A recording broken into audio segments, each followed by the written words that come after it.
Good evening student, welcome back to my channel.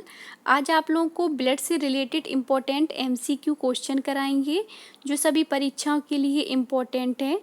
अगर आप लोग किसी का भी आंसर जानते हो तो कमेंट सेक्शन में कमेंट करके बता सकते हो। तो देखिए, ये पार्ट सेकंड है, इसका पार्ट फर्स्ट पहले अपलोड कर चुकी है जिसका लिंक आप लोगों को मिल जाएगा डिस्क्रिप्शन बॉक्स में, वहाँ से चेकआउट कर सकते हो। स्टार्ट करती है। देखिए, 21वां क्वेश्चन है, ब्लड में देखिए जब आरबीसी की संख्या बढ़ जाती है तो क्या स्थिति बनती है। ऑप्शन देखिए, एनीमिया, हीमोफीलिया, पॉलीसाइथेमिया या ल्यूकीमिया। तो ब्लड में देखिए जब आरबीसी की संख्या बढ़ जाती है तो पॉलीसाइथेमिया डिसीज उत्पन्न हो जाती है। कौन सी डिसीज? Polycythaemia disease. ये क्वेश्चन आता है कि जब ब्लड में मतलब डब्ल्यूबीसी की संख्या बढ़ जाती है तो क्या स्थिति बनती है, तो ल्यूकीमिया डिसीज उत्पन्न हो जाती है। आरबीसी से देखिए इंपॉर्टेंट कुछ पॉइंट, इसकी देखिए फुल फॉर्म होती है रेड ब्लड सेल। ये पूछी जाती है। आरबीसी का जीवन काल पूछते हैं, 120 दिन का होता है। और देखिए आरबीसी का फॉर्मेशन कहाँ होता है, रेड बोन मैरो में होता है। रेड बोन मैरो में आरबीसी का फॉर्मेशन होता है। एक क्वेश्चन आता है कि आरबीसी की डेथ कहाँ होती है, स्प्लीन में होती है, इसलिए इसे ब्लड बैंक ऑफ आरबीसी कहा जाता है। आगे आप लोगों को क्वेश्चन भी मिलेंगे, तो इसलिए इससे काफ़ी क्वेश्चन पूछते हैं आरबीसी से। नेक्स्ट क्वेश्चन की ओर बढ़ते हैं। हीमोग्लोबिन क्या होता है? प्रोटीन, कार्बोहाइड्रेट, वसा, विटामिन। तो हीमोग्लोबिन क्या होता है? एक प्रकार से प्रोटीन होती है। और हीमोग्लोबिन का वर्क क्या होता है? ये O2 को रेगुलेट कर देता है, रेगुलेशन में ये हेल्प करता है। और O2 को एक प्रकार से श्वसन रंजक कहते हैं, यानी रेस्पिरेटरी पिगमेंट कहते हैं हीमोग्लोबिन को। और हीमोग्लोबिन हीम वर्ड क्या होता है? एक प्रकार से वर्डक होता है। और ग्लोबिन एक प्रकार से प्रोटीन होती है, इसलिए हीमोग्लोबिन एक प्रोटीन होती है। नेक्स्ट देखिए, हीमोग्लोबिन निम्न में से किसका घटक होता है? ये देखिए, आरबीसी, डब्ल्यूबीसी, पटकाड़ू या कहा जाए प्लेटलेट्स, जीव द्रव। तो देखिए हीमोग्लोबिन, आरबीसी, ये इसका ऑप्शन हो जाता है सही। ये क्यों हुआ? क्योंकि जो आरबीसी होती हैं वो रेड कलर की होती हैं। रेड कलर की क्यों होती हैं? क्योंकि इसमें हीमोग्लोबिन वर्डक प्रेजेंट होता है, इसलिए जो आरबीसी होती हैं वो रेड कलर की होती हैं, इसलिए इसका ए ऑप्शन हो जाता है सही। नेक्स्ट देखिए, रक्त में हीमोग्लोबिन एक सम्मिश्र प्रोटीन है। हम जानते हैं कि जो हीमोग्लोबिन है वो एक प्रोटीन है, उसमें क्या भरपूर मात्रा में पाया जाता है? लोहा, रजत, तांबा, स्वर्ण। तो देखिए हीमोग्लोबिन में क्या पाया जाता है? Fe पाया जाता है, यानी लोहा पाया जाता है। लोहा देखिए इसका परमाणु क्रमांक होता है 26 और परमाणु भार होता है 56, इसलिए इसका ऑप्शन हो जाता है सही Fe। हीमोग्लोबिन एक प्रकार से प्रोटीन होती है और ये श्वसन रंजक भी होती है। नेक्स्ट देखिए, रक्त धारा में ऑक्सीजन ले जाने वाली प्रोटीन कौन सी होती है? Collagen, insulin, haemoglobin, albumin. बता चुके हैं आप लोगों को। O2 को रेगुलेट कौन करता है? हीमोग्लोबिन प्रोटीन करती है। ये क्या करती है? ब्लड फ्लो में ऑक्सीजन को ले जाती है और ये एक प्रकार से प्रोटीन होती है। इसमें Fe भरपूर मात्रा में पाया जाता है। हीमोग्लोबिन की अधिकतम बंधुता देखिए किससे होती है? ऑक्सीजन के लिए, CO2 के लिए, CO के लिए, नाइट्रोजन के लिए। तो देखिए हीमोग्लोबिन की अधिकतम बंधुता किसके द्वारा होती है? CO के लिए होती है, यानी कार्बन मोनोऑक्साइड के लिए इसकी बंधुता होती है। नेक्स्ट देखिए, ह्यूमन ब्लड का रंग लाल क्यों होता है? आप लोगों को बताया था मायोग्लोबिन के कारण, हीमोग्लोबिन के कारण, और देखिए इम्यूनोग्लोबिन के कारण और हेप्टोग्लोबिन के कारण। तो देखिए मनुष्य के ब्लड में हीमोग्लोबिन नामक प्रोटीन ये प्रेजेंट होती है, या कहा जाए पिगमेंट प्रेजेंट होता है, जिसके कारण ह्यूमन ब्लड रेड कलर का होता है। नेक्स्ट देखिए, हीमोग्लोबिन में ये बता चुके हैं कौन सा तत्व मौजूद होता है? Fe मौजूद होता है, 26 Fe 56, इसलिए इसका ऑप्शन हो जाता है सही बी। नेक्स्ट देखिए, निम्न में से कौन मनुष्य में श्वसन रंजक होता है?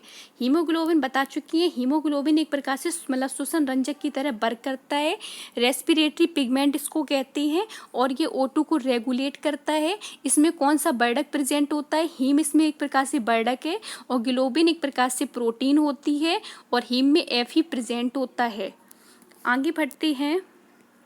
30वां क्वेश्चन है, निम्न में से किसको आरबीसी का कब्रिस्तान कहते हैं? बता चुके हैं आप लोगों को, लिवर, बोन मैरो, अस्थि मज्जा, स्प्लीन, परिशोधका। तो देखिए आरबीसी का कब्रिस्तान किसे कहते हैं? प्लीहा को कहते हैं, स्प्लीन को कहते हैं। क्यों कहते हैं? क्योंकि इसमें आरबीसी की डेथ हो जाती है इसलिए। नेक्स्ट क्वेश्चन क्यों भरते हैं? मानव शरीर का ब्लड बैंक किसे कहते हैं? प्लीहा, यकृत, हार्ट, किडनी। तो देखिए किसे कहते हैं? स्प्लीन को कहते हैं। स्प्लीन को क्यों कहते हैं? क्योंकि इसमें आरबीसी की डेथ हो जाती है। किस में हो जाती है? प्लीहा में हो जाती है, इसलिए इसे ब्लड बैंक ऑफ आरबीसी कहा जाता है। नेक्स्ट क्वेश्चन क्यों भरते हैं? देखिए ब्लड में डब्ल्यूबीसी का मुख्य प्रयोजन क्या होता है, यानी मुख्य कार्य क्या होता है? अब आप लोगों को थोड़ा डब्ल्यूबीसी के बारे में बताते हैं। डब्ल्यूबीसी की फुल फॉर्म होती है वाइट ब्लड सेल होती है। तो देखिए डब्ल्यूबीसी क्या करती है? तो देखिए जैसी हमारी बॉडी होती है, कोई फॉरेन जीन आकर उसने मतलब जैसे ही अटैक कर दिया, तो जो डब्ल्यूबीसी सेलें होती हैं वो एक प्रकार से शोल्डर सेलें कहलाती हैं। शोल्डर सेलें क्यों कहलाती हैं? तो देखिए जैसे ही हमारी बॉडी पर किसी फॉरेन जीन ने अटैक किया, तो ये क्या करती है? हमारी एक प्रकार से प्रोटेक्शन प्रदान करती हैं। ये बहुत ही स्ट्रगल करती हैं, संघर्ष करती हैं। ये इन्फेक्शन से क्या करती हैं? एक प्रकार से स्ट्रगल करती हैं और भारी अज्ञातों से हमें बचाती हैं, इसलिए इनको शोल्डर सेलें कहा जाता है। संक्रमण से संघर्ष करती हैं ये सेलें डब्ल्यूबीसी। देखो जिस तरीके से सिपाही करते हैं उसी तरीके से इन्हें शोल्डर सेलें कहा जाता है। नेक्स्ट क्वेश्चन क्यों भरते हैं? सबसे बड़ा श्वेत रुद्राणु कौन सा होता है? लिम्फोसाइट, मोनोसाइट, बिम्बाणु या प्लेटलेट्स, इरिथ्रोसाइट। तो देखिए जो मोनोसाइट सेलें होती हैं वो सबसे बड़ी मतलब डब्ल्यूबीसी सेलें होती हैं। मोनोसाइट सेलें सबसे कैसी होती हैं? सबसे ज़्यादा बड़ी होती हैं। इसमें कौन आता है? बी लिम्फोसाइट भी आती है, जिसका फॉर्मेशन बोन मैरो में होता है। नेक्स्ट क्वेश्चन क्यों भरते हैं? जब कोई भारी पदार्थ मानव रुधिर प्रणाली में प्रवेश करता है तो कौन सी मतलब प्रतिक्रिया प्रारंभ करता है? कौन प्रतिक्रिया को प्रारंभ करता है?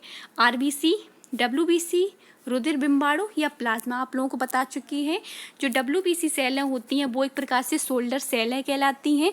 जैसे कोई बॉडी में किसी जीन ने आकर अटैक किया या कहा जाए किसी मतलब जीवाणु ने आकर अटैक किया, तो ये क्या करती हैं? डब्ल्यूबीसी सेलें हुए उसका भच्चर कर देती हैं, उनको किल कर देती हैं। कौन करती हैं? डब्ल्यूबीसी सेलें करती हैं।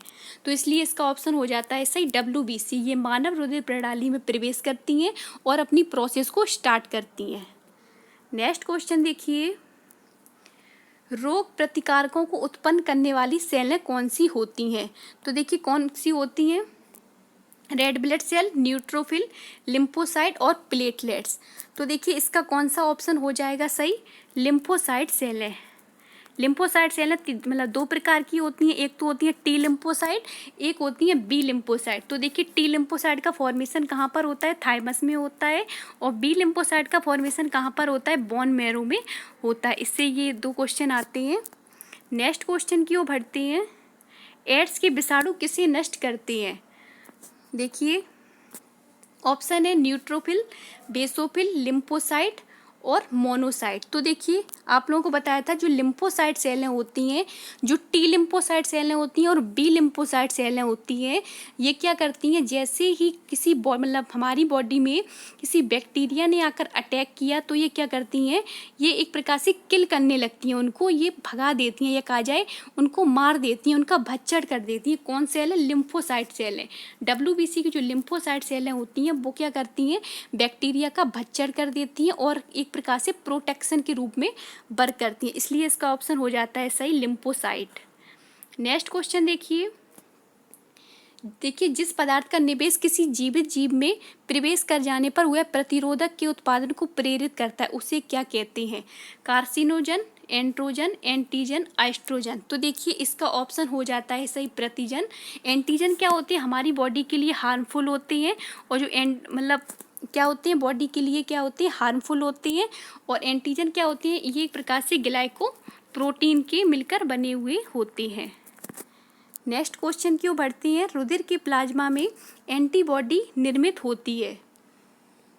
मोनोसाइट, लिम्फोसाइट, इओसिनोफिल साइट और न्यूट्रोफिल साइट। तो देखिए एंटीबॉडी किससे उत्पन्न होती है?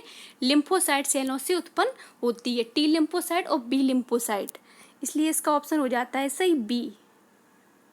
अब देखिए निम्न में से कौन सा एंजाइम रक्त का थक्का बनने में सहायक होता है? Amylase enzyme, thrombin enzyme, pepsin enzyme, rennin enzyme. तो ये तो सभी डाइजेस्टिव एंजाइम होती हैं। और ये थ्रोम्बिन जो एंजाइम होता है ये क्या करता है? ब्लड की क्लॉटिंग में हेल्प करता है। ब्लड की क्लॉटिंग में कौन सा विटामिन होता है? तो विटामिन के होता है। ये क्वेश्चन और आता है। नेक्स्ट क्वेश्चन देखिए जो कि लास्ट है। रुधिर स्कंदन या काया रक्त का जमाव निम्न में से किस प्रोटीन के द्वारा होता है? फाइब्रिन प्रोटीन, और देखिए फाइब्रिनोजेन प्रोटीन, एल्बुमिन प्रोटीन और ग्लोबुलिन प्रोटीन। तो देखिए ब्लड की जब क्लॉटिंग होती है तो कौन सी प्रोटीन के द्वारा होता है रक्त का जमाव, जिसमें रक्त का थक्का जम जाता है? तो फाइब्रिनोजेन प्रोटीन के कारण। ये इसका ऑप्शन हो जाता है सही बी। तो आज के लिए इतना ही। इनको अच्छे से क्लियर करें। वीडियो अच्छी लगी उसे लाइक करें, शेयर करें, कमेंट करें। ये अच्छा टॉपिक है, इसको अच्छे से क्लियर करें। Thank you.